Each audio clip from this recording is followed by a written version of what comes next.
The Mavericks lost to the Clippers in the first round.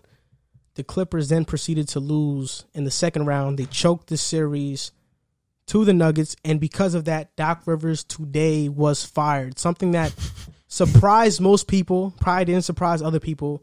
Do you think that with Doc Rivers fired, the Clippers are finally going to advance to the finals next year? Depends on who they bring in. Yeah, that's always how it's going to come. Yeah. I mean, what coaching candidates are out there right now? Kenny Atkinson is one of them. D'Antoni They're Jackson. they're saying the top candidates right now are Jeff Van Gundy. It's not a bad coach. And Tyronn Lue. I heard about Tyronn Lue to be the head coach. Tyronn Lue's okay. He's a championship coach. Jeff Van Gundy really isn't a bad coach. When he was coaching back in his era, he had a lot of competitive. He was teams. great for that era though. Yeah, he was. I mean, he has been out of coaching for so long, so I don't know how that would work. I feel like, damn, Doc Rivers. That was a surprise when Joel texted me and told me that. I was like mad surprised. I was like, I didn't think he would get fired, but he has. I did. He's blown multiple 3-1 leads, and I think people are starting to look at him as an overrated coach. Yeah, because he's got one championship, and that Celtics team milks the shit out of that championship. That team was stacked. Now somebody said like he was a coach for the for Boston before the Kevin Garnett and everything, and he wasn't really doing much either with them. Not Antoine Walker and Paul Pierce. Yeah, he wasn't really doing Antoine much Walker was either. a bucket. Yeah, he was nice. He wasn't really doing much with them. I wasn't surprised. In fact, I was hoping this move happened. I thought the biggest mistake the Clippers would have made was to keep Doc Rivers there another year. I mean, there's no way they should have blown that 3-1 lead. Facts. This guy has a history of blowing 3-1 leads. And the reason I think this move was made is because Steve Ballmer. Steve Ballmer wants to win now. He's probably the most energetic owner out of everybody. I think I'd put Steve Ballmer one. I'd probably put Mark Cuban second. He's also said everybody except Kawhi is touchable. He's in winning mode, but look what he gave up. It's like for Doc? No, look what he gave up for Paul George. Like, you have to win now, though. You have to win now. If he doesn't win now, If he doesn't win now, we're gonna talk about this being one of the worst trades of all time. It's gonna be up there with the Brooklyn trade. And I think guaranteed. that Steve Ballmer was the one that motivated this trade. He wanted this trade to happen. He wanted the firing to happen. Yeah. And I think it's a good move. I mean, look, this guy, it's kind of like what's happening in Atlanta right now with the Falcons, right? Mm-hmm. Doc Rivers has already built a culture of blowing leads, of losing.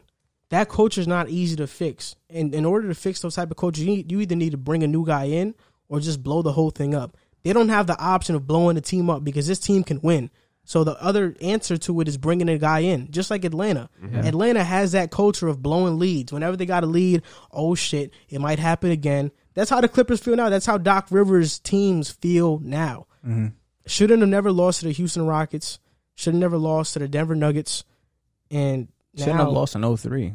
And now I think with Tracy. We do have a different perspective on Doc Rivers because he actually, if you look at his history, he's not that great of a coach. Like, he's a good coach, but he's not that overrated great. By that championship run, and now people got him looking at this high. Yeah, like he's a high end coach. Like even I was part of that crowd that was doing that. Even last year, I'm saying, oh, the Clippers are led by a great coach in Doc Rivers, and just like Me too. Now I don't feel the same.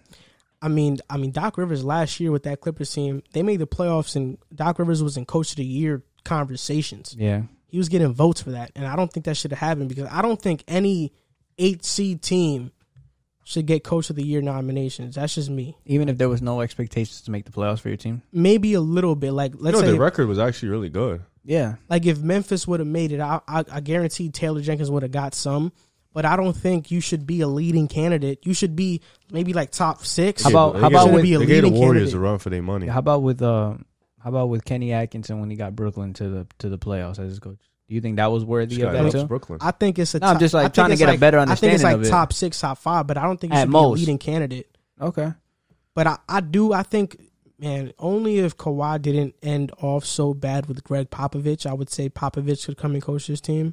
Yeah, but I think the best guy right now, probably on the market, that Tyronn Lue's one of them, but not named Jeff Van Gundy. That's not already within the organization.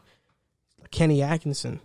But I think he's kind of like the same mold of Doc Rivers coach. I think he's more of a player developer. He is. That's what he is. That's what his ceiling is. You just can't. He can't. I don't think you can win with him. You can't win a championship. Tyronn Lue's probably the best. Develop your players. Like for the Knicks job, I feel like Kenny Atkinson would fit perfectly. But for a team that needs to win now, Tom Thibodeau. But for a team that needs to win now and has I think championship Tom would have honestly expectations been now. good for this role with the Clippers. Oh yeah, they have a lot of defensive pieces. I think Tom would have made them really work, honestly. Because I know Tom was the assistant back when Boston was going their championship run. I heard that Doc Rivers as the coach, the Clippers really didn't have an offensive system established. They were just running pick and rolls. You ever watched them play? They were just running pick and rolls with Paul George and Kawhi all game. Literally, and the Lou Will Montrez pick and roll. They don't have an offensive. Yeah, they don't. system. But I think another move the Clippers have to make is probably getting rid of Lou Will for a more established defender, consistent scorer. Because we've seen when Lou Will is not going, he offers nothing to the game. Facts. In fact, they were Lou Will hunting in that series versus Denver. I think Montrezl Harrell leaves too. I don't think he resigns either.